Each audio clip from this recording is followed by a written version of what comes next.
विभीषण जी की अमरता और भगवान जगन्नाथ की दिव्य लीला। दोस्तों, आपने 7 चिरंजीवियों के बारे में सुना होगा। चिरंजीवी वे 7 अमर व्यक्तित्व हैं जिन्हें अमरता का वरदान प्राप्त है और जो आज भी जीवित माने जाते हैं। उन्हीं में से एक है रावण के छोटे भाई महाराज विभीषण। लेकिन वास्तव में विभीषण कौन है और यदि वे अमर है तो आज वे कहाँ निवास कर रहे हैं?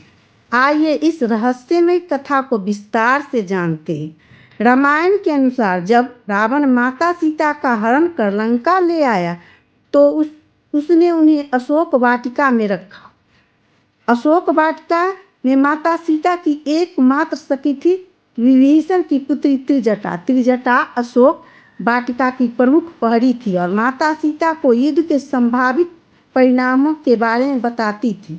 हालांकि विभीषण राक्षस कुल में जन्मे थे, लेकिन वे भगवान हरि नारायण के परम भक्त थे। यही भक्ति उनकी पुत्री त्रिजटा में भी देखने को मिली। त्रिजटा ने माता सीता को सेवा की और उन्हें संतावना दी। विभीषण जी ने भी श्री राम की शरण ग्रहण कर ली और रावण को भगवान श्री राम से युद्ध न करने की सलाह दी। जब रावण नहीं माना तो विभीषण लंका छोड़कर श्री राम की शरण में चले गए। श्री राम ने विभीषण की निष्ठा और भक्ति को देखकर उन्हें स्वीकार कर लिया। अंत में श्री राम विभीषण के मार्गदर्शन के बिना रावण का वध संभव नहीं हो सकता था।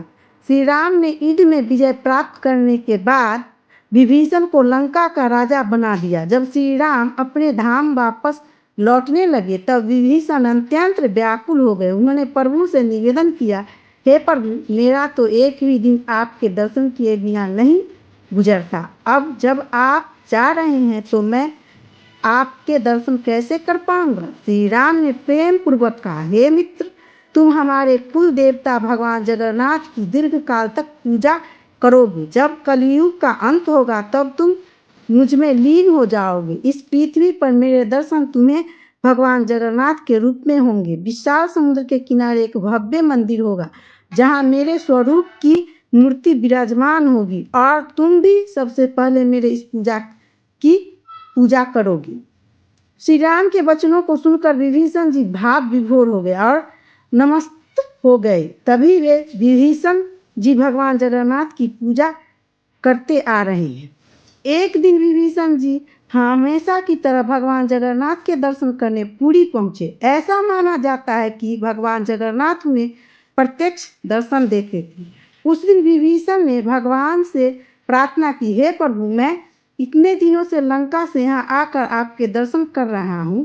कृपा करके एक बार अपने पावन चरण मेरी लंका भूमि पर भी रख दे, जिससे मेरी लंका भी जगन्नाथपुरी की तरह पावन हो जाए।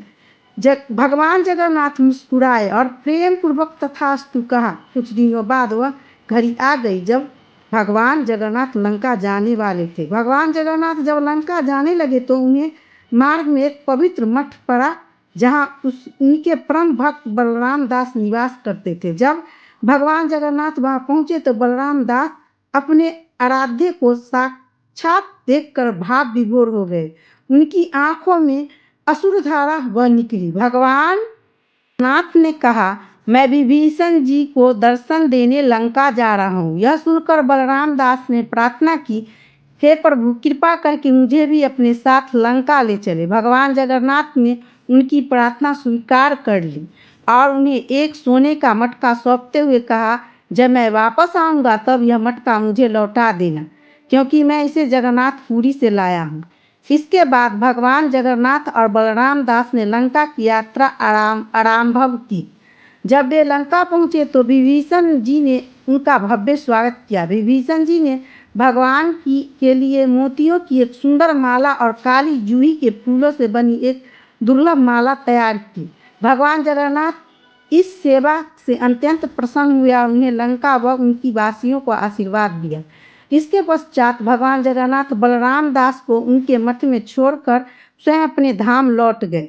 बलराम दास अपने मठ में विश्राम करने लगे और गहरी नींद में सो गए। जब वे जागे तो उन्होंने देखा कि वह सोने का मटका अभी भी उनके पास रखा था। वे आश्चर्यचकित रह गए और सोचने लगे, अरे, यह तो वही मटका है जो भगवान ने मुझे दिया था, लेकिन मैं तो इसे लौटाया भी भूल गया। उधर जगन्नाथपुरी के मंदिर में हाहाकार मच गया। भक्त और पुजारी चिंता में पड़ गए कि भगवान जगन्नाथ की मूर्ति के पास रखा पवित्र मटका अचानक कैसे गायब हो गए। जब यह खबर राजा प्रताप रुद्र तक पहुंची तो वे भी चकित रह गए। उन्होंने प्रधान पुजारी को बुलाया और जांच पड़ताल शुरू कर दी। इसी बीच बलराम दास ने मंदिर आकर पूरी घटना बताई। उन्होंने कहा कि भगवान स्वयं लंका गए थे और विभीषण जी ने उसका भव्य स्वागत किया था। विभीषण ने भगवान को यह मटका सौंपा था, लेकिन वह लौटाने का अवसर नहीं मिला। राजा प्रताप रुद्र ने अब विश्वास हो गया कि यह कोई साधारण घटना नहीं बल्कि भगवान जगन्नाथ की दिव्य लीला थी। उन्होंने नगर में घोषणा करा दी कि बलराम दास कोई चोर नहीं बल्कि भगवान के परम भक्त है। इसके बाद उस पवित्र मटके को मंदिर में एक विशेष स्थान पर स्थापित किया गया। यह कथा भगवान जगन्नाथ की दिव्यता और उनके भक्तों की अटूट श्रद्धा को दर्शाती है। बलराम दास की भक्ति और सच्चाई के ने राजा प्रताप रुद्र को अपनी भूल का एहसास कराया और अंत में भगवान जगन्नाथ की अद्भुत लीला से सब कुछ स्पष्ट हो गया। लेकिन इस कथा की सबसे रहस्यमयी बात यह है कि विभीषण जी आज भी जीवित है। श्री राम के वरदान के कारण वे आज भी भगवान जगन्नाथ के मंदिर में पूजा करने आते, लेकिन उन्हें कोई अपनी खुली आंखों से नहीं देख सकता। यह कथा हमें भक्ति, विश्वास और भगवान की कृपा पर अटूट श्रद्धा रखना सिखाती है। अगर आपको यह कथा पसंद आई हो तो इसे दूसरों के साथ साझा करें और भगवान जगन्नाथ की महिमा को और अधिक फैलाएं। जय जगन्नाथ।